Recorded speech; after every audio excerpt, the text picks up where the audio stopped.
is seen as a lot of things: the city of music, the seat of the Habsburg Empire, the confluence of Western and Eastern European cultures. The storied history of Vienna is captured in its world-renowned museums, such as the Belvedere Palace, the Museum of Modern Art, and the Albertina. However, beyond the impressive monuments to Vienna's past lies a different kind of museum.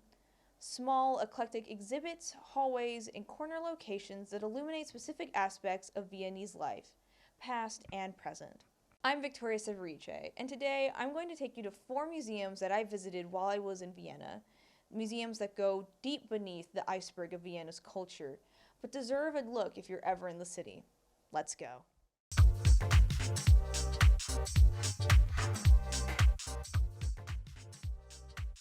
Nestled in the corner of the Vienna Central Cemetery lies the Funeral Museum.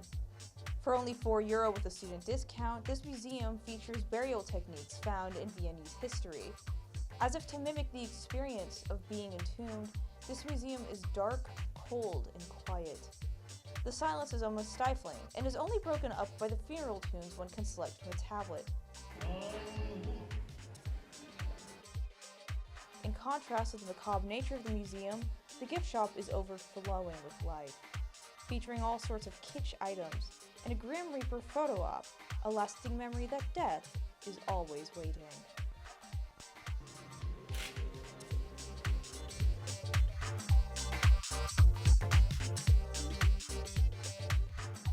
The Museum of Contraception and Abortion is a fittingly sterile one.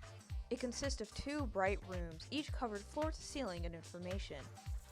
The provided audio guide sets the stage for Room 1, Fertility, Sexuality, and Contraception, with an MRI scan of intercourse. It's hard not to feel like a child learning about sex for the first time when hearing fun facts about Coca-Cola douching and sheep condoms. The second room is much more somber in tone, and is a reminder of the harm that comes with making abortion illegal. The description of at-home abortions, combined with the displays of the tools used to perform them, sent shivers down my spine. Despite this, and the taboo subject matter, the museum's warm lighting, kind staff, and hopeful outlook on the future of women's health care was oddly comforting, especially as a woman myself.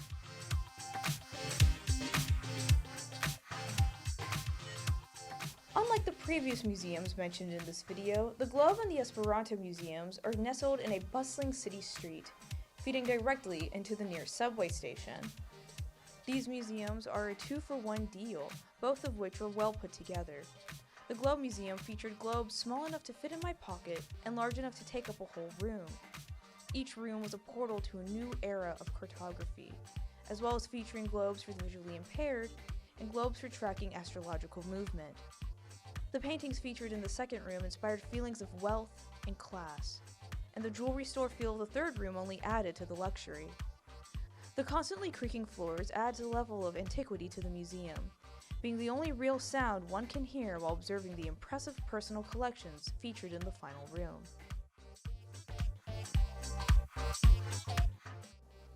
This silence is in contrast to the Esperanto Museum. Esperanto is a language developed by L.L. Zamenhof to serve as a universal language. Due to Zamenhof's Jewish heritage, the Nazi regime banned this language from being learned, and even sent the Gestapo after Zamenhof's family for conspiracy charges.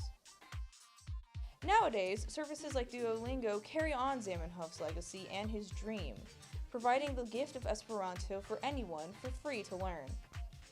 This museum is no different, being ripe with opportunities to hear and learn the language being spoken.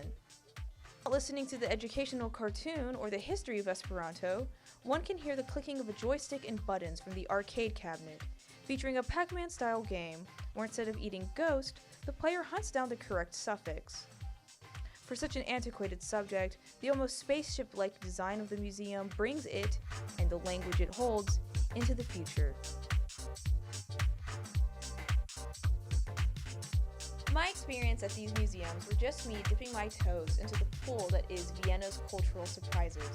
This list is far from an exhaustive one, and only reflects my journey while here. The Chimney Sweep Museum, the Money Museum, and the Heating and Air Museum are only some of the museums that I wasn't able to visit, but that you can should you ever visit the city. And if you don't, I can assure you that there are museums that are equally as unique, interesting, and strange waiting for you right outside your front door. All you have to do is look. If you want more information on these museums, there should be an attached link to an interactive map made by yours truly. For Viking Fusion's Project Vienna, this is Victoria Severice signing off.